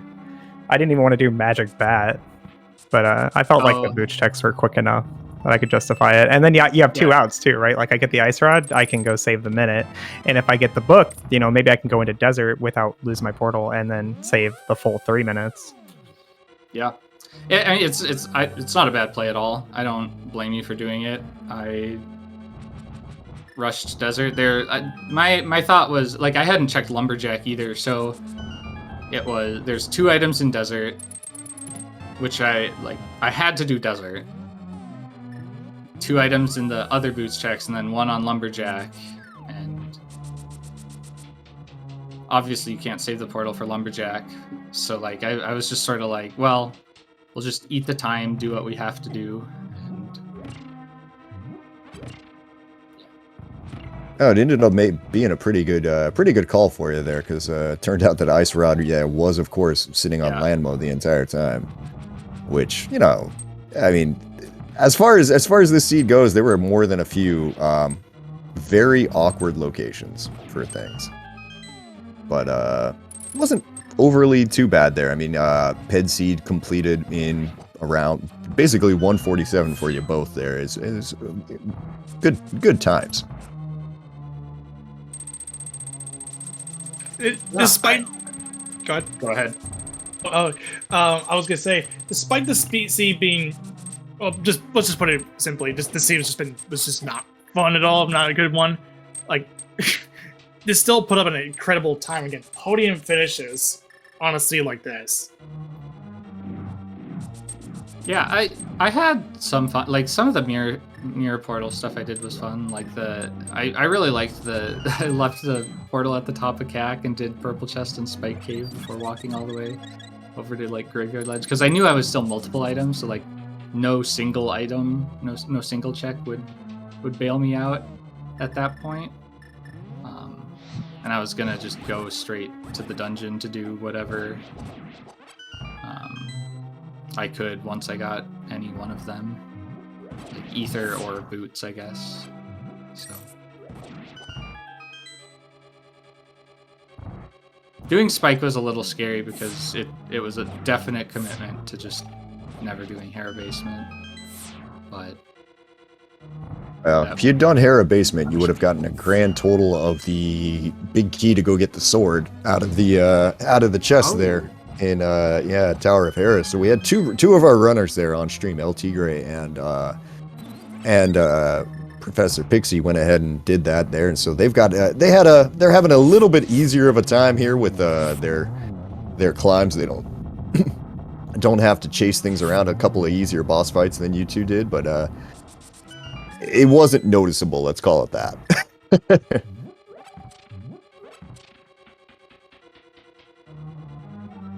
Yeah, I probably would have done the basement if I had fire when I was there, because a lot of the other options weren't fantastic. Like Swamp was good. Would have been nice to have that sword for Swamp, actually.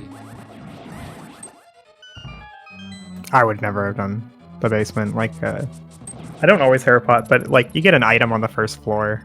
Yeah, I'm just gonna skip it forever unless I'm still looking for Dark World access. I can see maybe not skipping that in a qualifier or something like that, but like, in an open daily race like this, forget it.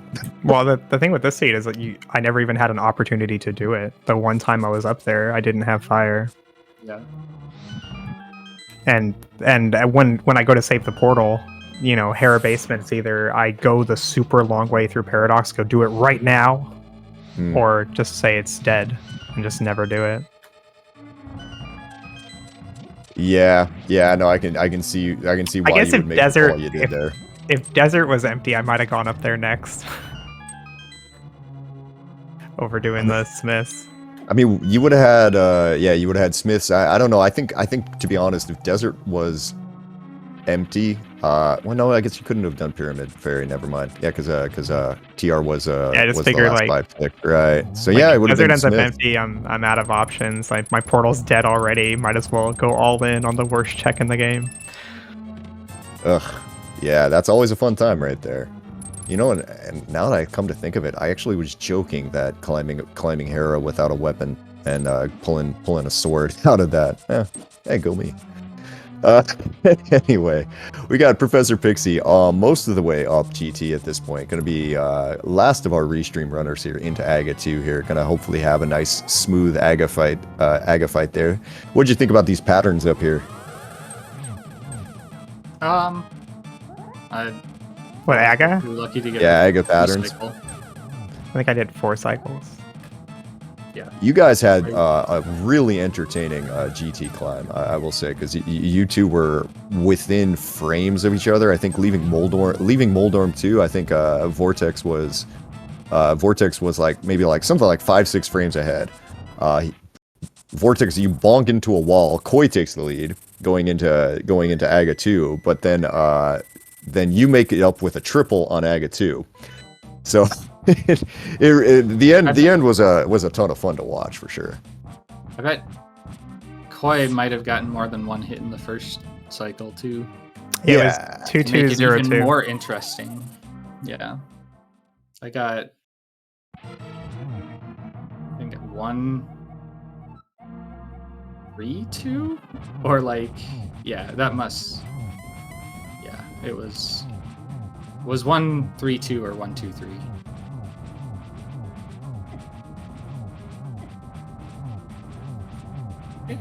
I think that's what it was. Yeah. All right, well, Professor Pixie there, getting a little roasted by Ganon at the moment there, but still has a lot of those potions left over, so I'm gonna try to stop running into the fire, hopefully. And got this gold sword out into phase 3 here, so things are gonna start smoothing out. Probably, it looks like. Well, thanks so much for the restream and the commentary, you guys. But I'm gonna head on out. Yeah, thank you, Koi. To Vortex and to the other runners about to finish. GG's. Always a pleasure. And again, this is probably where we should say, if you can, go ahead, make sure you do follow all of our runners here for putting themselves out there on Restream today. Professor Pixie into this Ganon fight, almost gets a triple there. Gonna take one more shot, and there goes Ganon. Down he goes there. Professor Pixie gonna go ahead and finish off this restreamed race here, as gonna cross the line with an official time of 1:59.56, sub 2 ped seed for Professor Pixie. So get your GGs into chat for her as well. Yeah, this wasn't a nice seed, but she managed to pull through despite it. And wow, sub 2 ped seed. You can't go wrong with that. Definitely.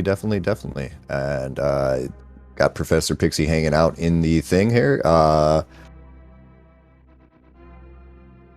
And hopefully will be joining us for a chat if she is game for it in a minute. So yeah, altogether, pretty crazy little seed there for everyone. We got Mitts on Ped, Ice Rod, behind Landmo, which unfortunately was boots locked with our boots on the very last chest of Laser Bridge. So kind of a crazy seed today, but tons of fun there. Real good watch for everyone. And we are joined by Professor Pixie. There, GG's. Skidded into that, so I skidded under that sub 2 so fast you could hear the squeaking. Yeah. Hey, look, it doesn't matter if it's 59 or if it's 58, 56, you're under sub 2, and that's all that matters. Yeah, I didn't think I was gonna get that. Hang on a minute. I gotta adjust my volume mixer. Emulator is very loud right now for me. Yeah. Yeah, this save was just not kind. Like, well, let's just not mince words. This was not it's not a fun scene. It's a fun scene for some, but it was very, very rude. I would like to ask one question. Who told the bot to give us a pet seed? I don't know. Ask Drosy, I guess. Because again, I'm gonna stress this again. I did not roll this seed. Drosy did. I mean, yeah, unfortunately, Professor Pixie there, when you went through Eastern, early, but you ended up having to come back later because of the ped seed there. Any reason? No, I didn't want to. I didn't want it to be ped. I went everywhere I know you didn't. else. While realizing I was likely to be ped because I had all the pendants open. Because, oh, look, Skullwoods had a fresh vanilla firefly. I almost didn't finish Eastern. It's like, I really didn't want it to be a ped seed, so I kind of left those. But, yeah, that bit later. Yeah, because I hadn't touched Village of Outcasts at all when I went to Eastern. Like, I felt pretty good about how I had routed the seed up to that point, other than just, forgetting I didn't have money for Zora. Hey, Like, I got the lamp felt before pretty going to good. pod and stuff. It felt pretty good too. Like, man. So when I mirrored to check Eastern, then I got the big key and all 3 items by big chest. I almost left because I had quite a bit left open. If it wasn't green pendant, I absolutely wouldn't have done it, right? Because you don't. So I got bailed out by that. Actually, but I thought it was a bad call to do, and I didn't feel great about doing it. But I figured that, I don't know, like I figured my execution was strong enough that, like, if I made that bad check and had routed well otherwise, like, I could still be okay. I know why I didn't do it. Swordless dark rooms. Oh, Yeah, that would be a perfect reason not But to. largely swordless dark rooms, I think. Yeah, that would make sense because I know it's not easy to do a dark room without a sword. I've been So I got a sword later. Yes. Swordless dark room, no hook, no boots. I was not. Just not. Yeah, it makes sense. I took note of that just because it was like it's possible, and it with a sword then it's trivial, but without one then it becomes an issue. With a sword, or even with just the hookshot. I definitely finished Eastern right there because of green pendant. Why not? Right. Sick Kid was kind of a rude spot too. I had to buy bombs. I don't really like the walking back and forth across CAC, so when I had money for bombs after drop down, I just went and bought some and did Saha's Closet, so I had a bottle the first time I went to CAC. So I got a hookshot, which made a few things a little simpler. But it would have been fairly easy to, like, get your flute and still not have a bottle yet. So that, I don't know if anyone fell into that trap, but the 2 bottles in Light World were Saha's Closet. Yes. Yeah. I thought that was kind of cute. Yeah. Briefly contemplated just picking up the 4th one when I saw it, but I was like, I don't really need a 4th one. Not when it's already empty. It's like, if it had a free fairy in it, that'd be a different story. But I've had enough of empty bottles. I about died when I pulled the mitts off the ped, though. Yeah, when I pulled Ped, I had Graveyard Ledge, Zora, Hobo, Hera Basement, and I think the seed probably would have got faster for me if I last located the mitts, actually. Because it would have kept me from the chain. I essentially last located them. Spike. I was going to do Spike if the ice rod hadn't popped where it was, and I never marked it on my tracker. It was that distracted when I finally got the ice rod. Right. Ooh. That was fun though. Yeah. Basically. We gotta get this going too, since we're coming up on time just a bit. Final thoughts, Vortex and Pixie. GG's to all the other runners, especially Beer. Nice. Yeah. Yeah. Thanks for the restream, guys, and thanks for the comms and tracking. Yeah. Have a good one, everyone. Yeah, just thanks for having us. It was fun, really. Yeah, no problem at all. So yeah, that should cover it for the rest for the daily, but there's still quite a few more stuff to go through on the schedule. Namely, at 11, about 30 minutes from now on Speed Gaming 1 is a Zelda 1 randomizer tournament Swiss match. This is the 5-0 one. So if you're one of them is going to be going to 5-1, one of them is going to be sweeping the entire Swiss. So you might don't want to miss this one. It's a really good match on the table. There's a couple other Z1 matches going on alongside. They're still currently going. But leading into tomorrow, we have some Pokemon Crystal item randomizer action. There's no channels to sign up for that yet. Our next daily is at 2 p.m. And in case you're wondering about the mode for that one, it is going to be the Tournament Key Sanity mode. So, yeah, you want to stay tuned for that one. Looks like, too, that the Pac-Man World 2 any% tournament is restarting back up on that day as well. And we also have the qualifier. The 8th qualifier for both streams are going to be 2 streams on that, of course, as we've seen throughout this qualifier period. And just before that, the Final Fantasy VI Worlds Collide Weekly will be also on SG. So stay tuned for that. There's no channels assigned for those. So keep your eyes peeled for when those come up.